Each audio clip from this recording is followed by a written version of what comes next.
welcome to another episode of the Not For Nothing podcast.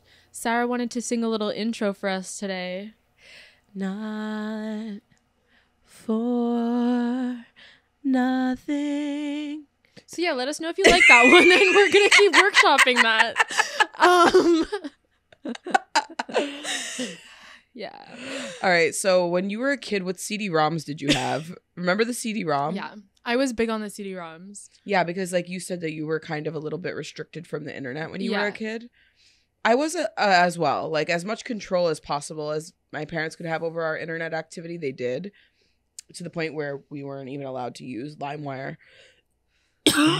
Oh yeah. Not that anyone on the planet was allowed to use it. My favorite was the accidentally getting viruses on the family computer because you were potentially using LimeWire, even though you said you wouldn't do it on the family computer. Correct. On the House Dell. Yeah. The House Dell laptop. And then suddenly it's not turning on and your parents have work tomorrow. Yep. And you're like, but I promise this song was so good. And it was worth it. But yeah. So because if your internet access was restricted, throw in a CD-ROM for our Gen Z listeners.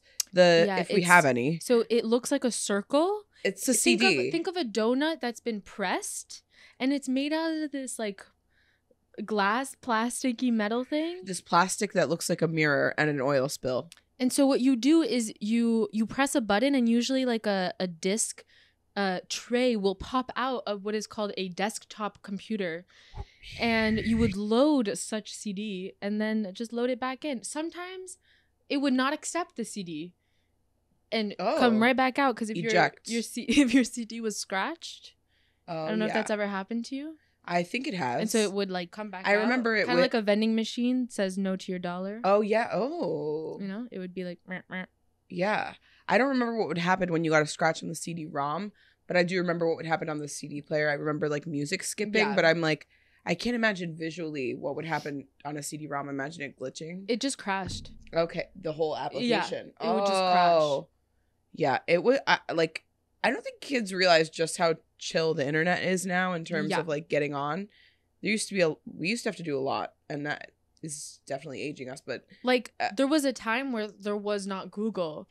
I remember having a CD-ROM encyclopedia. Or just an encyclopedia. No, obviously. But then there was the beginning kind of high-tech stuff where I got a CD-ROM that was an encyclopedia, and you could search within the CD-ROM. Wow. And so it was so cool because it was the beginning of Google. Yeah, Control F.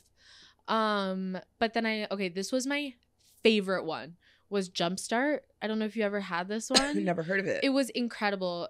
I had the first grade edition, which was this little dog who kind of is a hybrid between Scooby-Doo and Paw Patrol vibe. So goofy ears, but not that big. Okay. So, and then this dog tells you this is where you go to school, and so one of the activities that you do is you learn fractions but by being the lunch lady. And so it's you have people by giving portions, exactly. And so that's the fucking fraction segment, and then you had just other games like that. So it's all dope. Educational math stuff within a school. Yeah, that would I would be more excited to do that than I would be to do an activity that wasn't on the computer. And then the 6th grade version was really fun because it was, or 5th grade, it was in space. Oh, cool. And so you would learn about wait, that's jogging my memory. I think you know what I'm talking about. Maybe we have these on the school computers. Because I remember there was one that we used to do in space, and we used to do math equations and things. Exactly, and you would want it to get in orbit or whatever. Yes. It was so fun. So I was really into that. And then we had this adventure club one, and it was fun because you could there was the pipeline of the CD-ROM to the printed material. Yes, the worksheet. I had the Rapunzel CD-ROM, which I was obsessed with because you could print out dresses and then color them in. The paper dolls. Yeah. No, I didn't like dolls. I liked coloring, and so I wanted to For sure. I remember there were outfit games where you could print things out and change the printed out dresses onto a printed out doll. So the Rapunzel one was really fun. That's fun.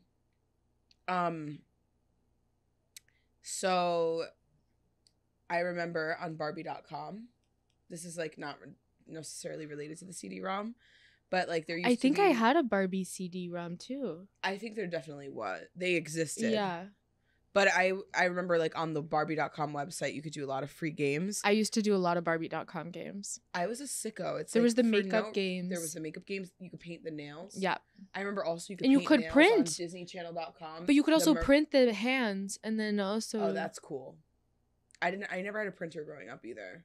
Oh, my parents like are researchers, so they have like back in the day had to print a lot. Mm-hmm. And I think this is like when they knew that I was definitely like special, if you will, because I loved printing and I loved faxing, I loved photocopying. You loved it. Loved admin work, and it was like also because they didn't really let us play like video games and stuff like that. Like I would literally like play Office next to them.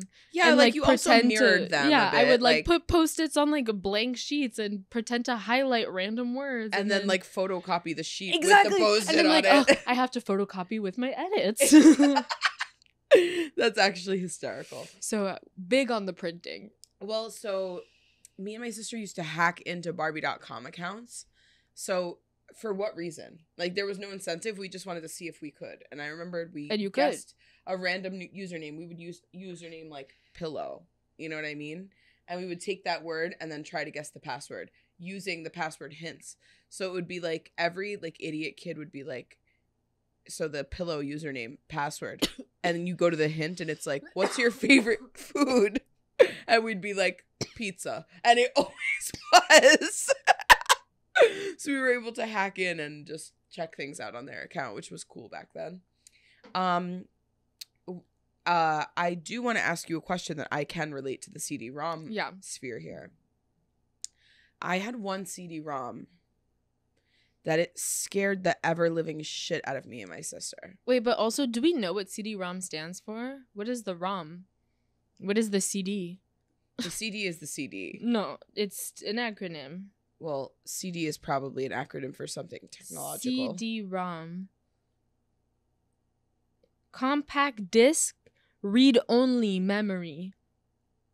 That makes so much sense. So like you couldn't burn. Yeah, you didn't download it. You could only read. Crazy. Wow. CD-ROM. Dope. Anyways, okay, so back to the one that gave you the bejesus, the heebie-jeebies. Yeah. Scared the bejesus out of us. Scared the bejesus. Which one was it? It was Who Wants to Be a Millionaire. They have a CD-ROM? Oh yeah, it was big. I mean, back a then. compact disc read-only memory. Indeed, they did have a compact disc read-only memory. And what did you do on this game? I don't know, but Regis Philbin scared the shit out of us, and we would just like, he would say things to us, and it was so creepy. He'd be like, "Do you want to play?" Like he like had recorded these, you know, and then they're just preset read-only. But me and my sister swore to God, I mean, yeah, that he was gonna like memory. come to life and like look at us and that talk was to crazy. us. Was that the was like a Goosebumps? Wait, do you remember type of like that was Goosebumps coded? Do you remember when the board games? Did you ever play Seen It?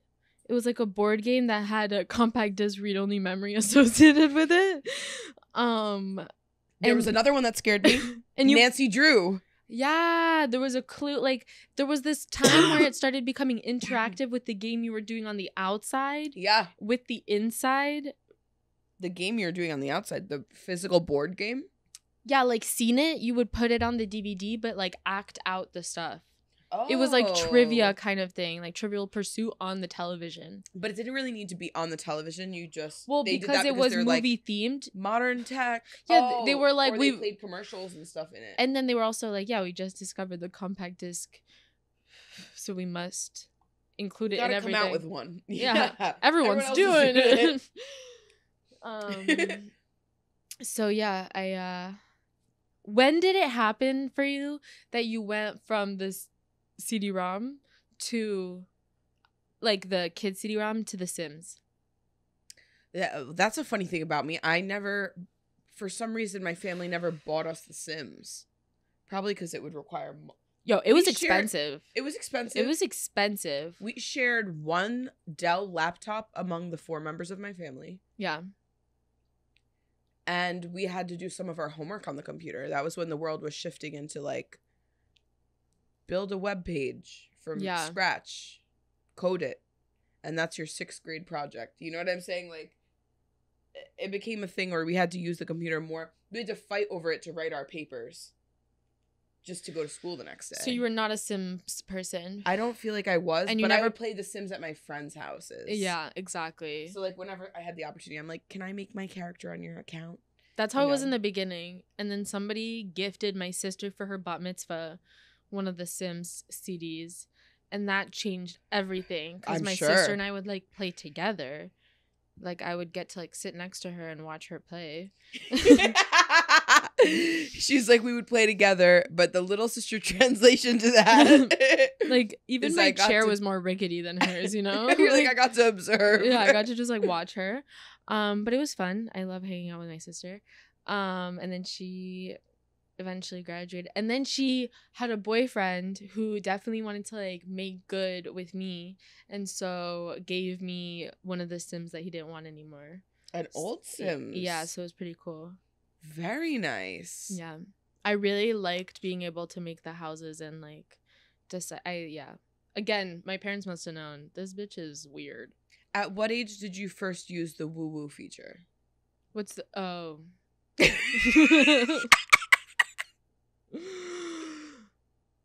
Late, because I only got, like, the edition that had that, like, later. Do you think we should start asking people that? When they started, and I feel like they're gonna all blush and hesitate. Like I don't feel like that's an answer you can just pull out. Like, it's kind of this absurd 13. Concept. What? It is kind of this absurd concept that you're, like, making your characters have sex with each other.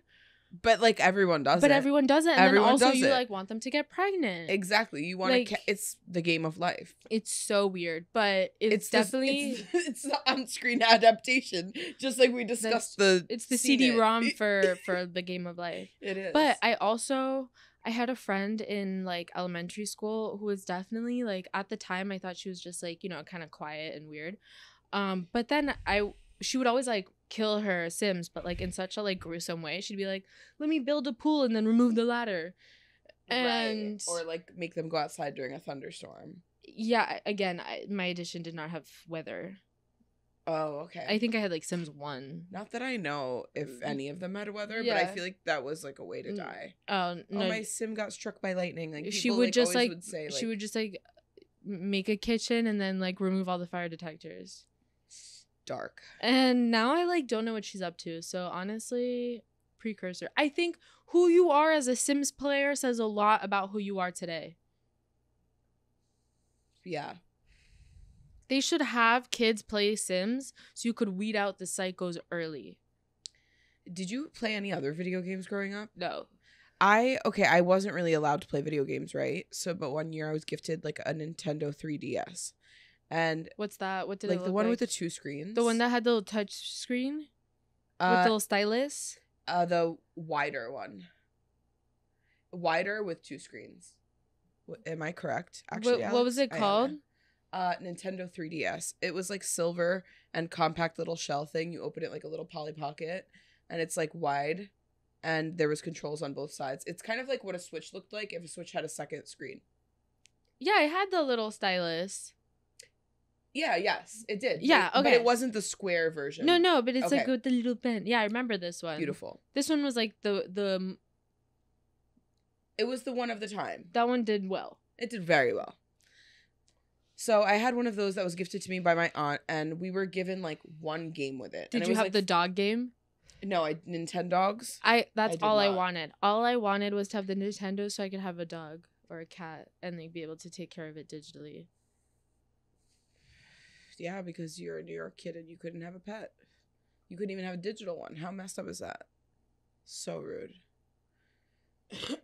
So yeah, what did you have as a game? So, like, I didn't think I was, like, the type of person that could even, like, suspend reality enough to be into a video game, because, like, I never because I wasn't raised with them and stuff, I was like, it's not me. Like, I can't get into it now. Whenever this came out, I don't remember what year of my life it was, but boy, I played that Super Mario DS. I played that shit. Is that the so driving, much. the race? No, but there's like elements of it that are like mini games, but it's like there's like an ultimate goal of beating the game as well. And I would have dreams about it. I remember I would wake up like doing like little challenges in my head. There was like an underwater one, and I remember one day like waking up like like feeling like I couldn't breathe because in my dream I was like trying to complete the challenge. That's absolutely absurd. Unreal. Yeah. Did you ever have Neopets? My obsession. Did you ever have Webkinz? Yeah. I never And then did. what's Club Penguin? Yeah, I used to have I that had one Club too. Penguin. I'm extremely into I was extremely into Neopets. It was fun. But again, there was one of those things that like I couldn't really ever do it at home because my mom was like anti-internet and stuff, so I could only do it at my friend's house. And it was kind of educational. But they would like, you know, just die. The Neopets would die? Never. They don't die? They don't die. You could not feed them for 20 years and you come back and you can give them a piece of omelet and they're good. You throw them a fucking mysterious jelly. They're chilling. Yeah. All right, so like Regis Philbin scared the shit out of me as a kid. Yeah. What irrational thing scared you? I feel like there was at summer camp when I was a kid. My mom sent me to summer camp early. Okay. She was like, I'm a working woman. You're a kid in New York. You have to be outside. I was like, respect.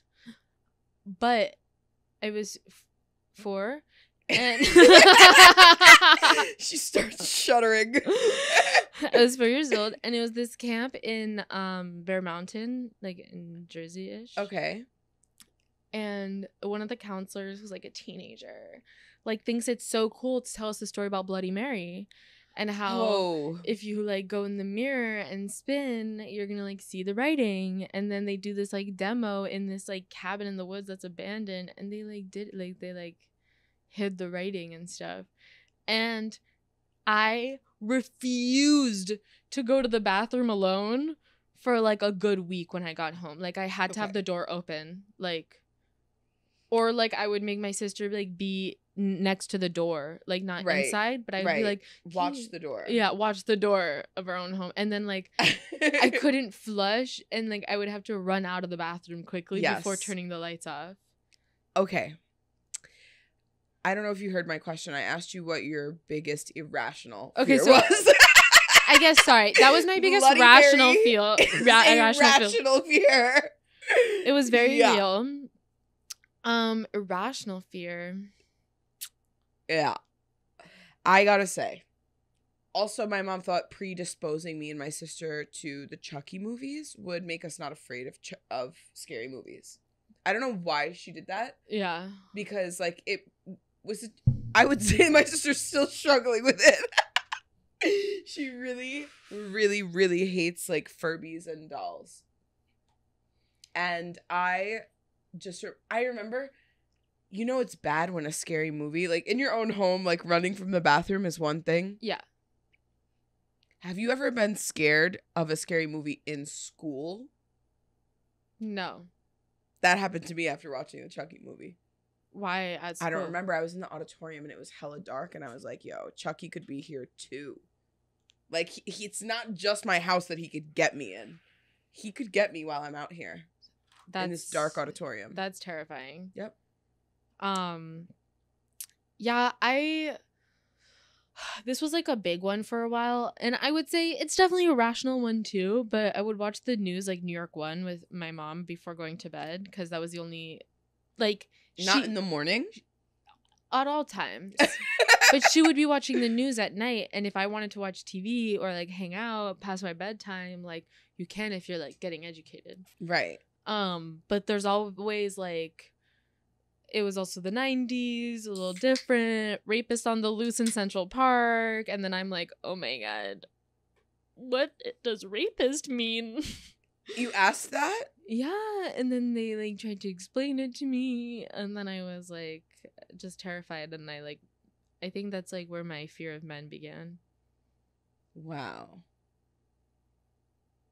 Because then I kept having this recurring nightmare of being stranded in Central Park and not being able to leave and not knowing the exit and running into like the man on the loose. The man on the loose. Not even understanding what like rape meant. I just thought You're was like I just don't want to encounter this guy. I'm like, I hear you're bad. I hear that whatever you like, do is not cool. You're bad. Bad You're news. a bad guy. Bad guy. And so again, I think rational. Do you think that's made you a more justice driven person? I think growing up in New York, you can't not be justice driven. Like, you'd be surprised. A lot of people are just I know desensitized. I know, and that's so terrible. I don't know. I think it's like your surroundings, like the people you idolize, the way they think. Like your like sensitivity comes from like the sensitivity of the people around others you. Around you in your formative years. I agree. Let's switch the topic into more of a lighter pop culture. You don't want to keep talking about my deep seated fears? No, I don't. But we can take that, and that's where your fear of men began. Let's talk about men. All right. What about him? We're gonna talk about Ariana Grande. Oh. And the situation that just transpired in her life. Yeah, okay. Tell the audience about it. What's new in her biz? So, as of recently, she was engaged. Mm-hmm. No, I think she went all the way. I think she was married. Okay. So, correction. As of recently, she has been married. And then as of more recently, has separated from this marriage. In between those two recent events, there was potentially some overlap with her current partner. She has a current partner? Bro. I didn't know that. I thought she was just getting a divorce. No, that's why I was telling you. She has a new partner who is her co-star on Wicked and who also is a theater kid? And she's dating a theater kid? And oh my God. Hold the mother flippin' phone. Well, there's one thing she's doing, and that's giving hope. That's giving hope to every fucking weird guy in theater. She's dating this guy, Ethan Slater, who is also leaving his own partner. No way. She's dating that guy. Yeah. A ginge. This is them.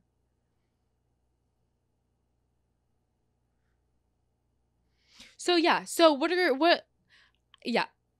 That's what's going on. I thought you were fully up to date. No, and the utter gall of him. I don't know what his previous partner looks like, but for him, she's pretty. She's really pretty. Pretty or not? I bet she's not Ariana. None of us are. You know? I mean, pretty. She's cool. He's chill. A pocket prince too, right? It's like, he is. Men, you give an inch and they take a mile. You give an inch and they take a mile. Okay, so here's the hot take. You think that she has been dating all these like regulars. Yeah. And that she's just one of the people. No, she wants to be one of the girls. That's why she's like, you know what? It's true chemistry. I can't, I was called to him. Like, I was doing this role. It's fate. And I am a fairy girl. Okay. I can't fucking take it. I also think that okay, so here's the pattern that I've been seeing on TikTok is that she's a homewrecker. It's not the pattern you've been seeing across the years and through the screens. I just think she just wants what she can't have. Yeah. And it's the goggles. It's the same way that when I see a disgusting heady boy pop open a fresh bag of delicious flour, I'm like, wow, you're hot. She's like, oh, you're unavailable and not obsessed with me? Let me change that. Yep. Exactly. And then once she does change that and then they settle in, she's like, oh my God, you're like a knockoff what's his face in Harry Potter? Ron Weasley? Ron Weasley. He looks like Colonel Sanders. He literally looks like the Colonel, but with red hair. And listen, that's not to say that like guys with red hair can't be hot. He's just not a hot No, guy Mac with Miller red was hair. hot. Mac Miller wasn't really. He was like more strawberry blonde. But I will say that, and Shaun White, hot.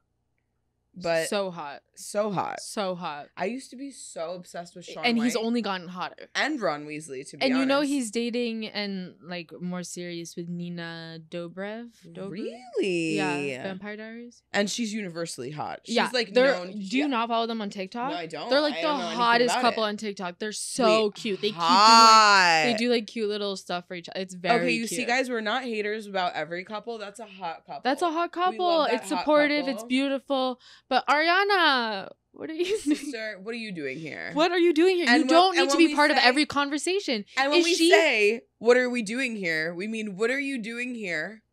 Taking men out of happy homes. Out of regular homes. That's another thing.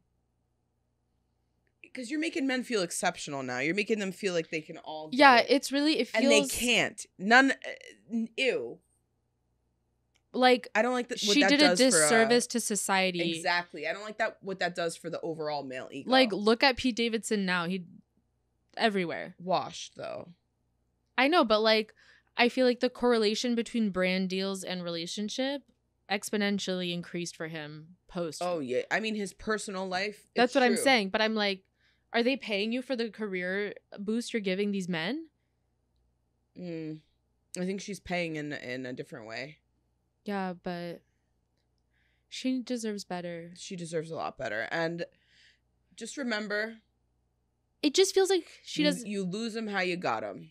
But it also feels like she doesn't have, like, strong friends around. I mean, yeah. What sign is she? Is she a Gemini? I'm not sure. Ew. Rude that you thought that. Let's see what she is. Ariana. Or a Leo? She could definitely be a Leo. Cancer. Or a Sag. Oh, she's a Cancer. I mean, that's what you get for saying, is she a Gemini? Shady. I mean, we are shady. But ooh. Yeah, I don't know. It's just like, girl, she's trying to be a Florida girl. She's trying to date a townie. But she is a Florida girl. I know. She needs, like, she's trying to date a regular, is what I'm saying. But then she doesn't like the regulars once they're actually available. She only likes unavailable regulars. She likes the chase. Can't blame her. I mean, yeah, it's like kind of nice. If I was her, I'd do the same. But I'm like, having a crush is good for the mental health. Yeah, that's what it comes back to. But like the fine line between home wrecking and crush. Home wrecking, terrible. Crush, get a life. Harmless-ish. Don't act on it, and you're Gucci. Don't act on it. Don't act on it. I don't think be rude to your partner. Don't disrespect him. I hope she's happy. I hope she's healthy. Hope so, and I hope because that's the most important part. But I hope that also their partners are happy and healthy too, because it's a lot to be. First of all, both of them are dating regulars, so the people that you're in a relationship with prior are not only just going through a breakup, they're now going through a very public breakup. Yeah, but financially come up potentially. I guess so. I guess if they figure it out right. If you're gonna get broken up with, I'd rather it be like somehow public where I can make bank. That's actually smart. I never really thought about that. I think during breakups, I'm usually so distraught that like I can't even fathom being perceived by anyone, let alone the whole world. Yeah. You know? Must be tough. Anyway, thank you. Next to the topics. Yes. I want to talk a little bit about the worst vegetables. Okay. I love all vegetables, you know, for the most part. Like, get your greens. Get your greens. Get your every color of the rainbow in a veggie.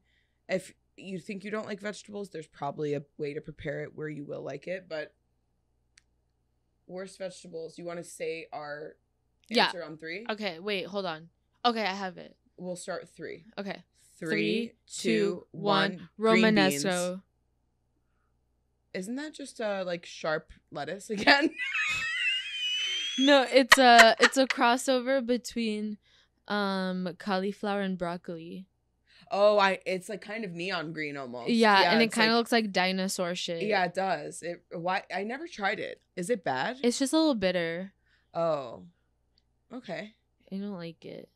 I wonder if I also don't like sweet. broccolini. I love broccolini. Okay, no, let me rephrase. Actually, let me make a PSA first and foremost. It's kind of like how kids or adults are like, I'm so bad at math, or I don't like math. It's because you never had a good teacher to teach you. You don't like veggies because you've never had it prepared well. That's what I'm like, saying. I've had some trash broccolini that like made me absolutely hate it when it's like bitter and it's like kind of steamed and gross. But then recently at a restaurant, I gave it another chance and it was charred with lemon and breadcrumbs and like some aioli, and I was like, all right. That sounds actually bomb as hell. Speaking my language. I kind of want that right now. But yeah, I think it is bitter, but it's like, again, how you play with it. Like, I love when people put broccoli rabe on like a sandwich and make it like it's just a bitter addition to everything else that's going on in there. Yeah, on like some semolina bread. Oh God. But so why don't you like green beans? Also, again, maybe you haven't had prepared correctly. Okay, so I think green beans are very mid in general, just with taste. When they're however, I will say, it's not to say I'll never eat them. Yeah. Because if there's a green around and I'm at like, usually greens are around like that, green beans during like Thanksgiving. Yeah. You know, like when else? I don't know. I don't really eat green bean salad. Although I might be a little bit triggered by this because of school lunches in public school, where we would have the green beans with the kidney beans and the chickpea and the vinegar. No, I don't like that. What was that? I'm not really big on bean salads. I don't love cold salads like that. Bean salads. Yeah. But I will say, here's the thing. Green beans are, like, in Belgian and, like, French cooking, like, a really popular common side dish. And usually, like, you'll have, especially in Belgium, it's, like, a piece of fish is sole that's prepared with butter and lemon, and you kind of have this like sauce, and then the green beans and the potatoes on the side are just like vehicles to like scoop up all that like buttery goodness at the end. It's just like another vegetable to like dip in sauce. And I think that's the big part that like gets overlooked, is that first of all, they need to be kind of like pasta, prepared al dente.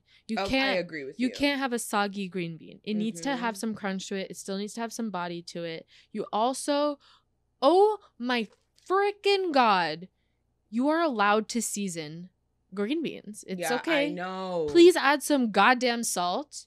Please add some butter. You know, just put some garlic. My mom, well, so yeah, like while we're cooking them, she'll add the garlic and onion in there directly. Ooh, real garlic and onion. Yeah. Ooh. And so, just a lot of butter, and it's so good. Salt, pepper, just basic seasoning. Like, it doesn't need to be much, just some. And then that to scoop up this like lemony fish. So good. That sounds really good, actually. Yeah. I'm kind of wanting it. And then that's like a classic dish. And my sister's green bean casserole. That I like less, but I'm into the concept. I love her green bean casserole. So I will eat that. And a pickled green bean is nice. Pickled green bean is nice. That is really nice. But I think for me, one of the worst vegetables is definitely green bean. Have you ever tried a bitter melon? I don't think so. I haven't either. I bought them last summer. What is that?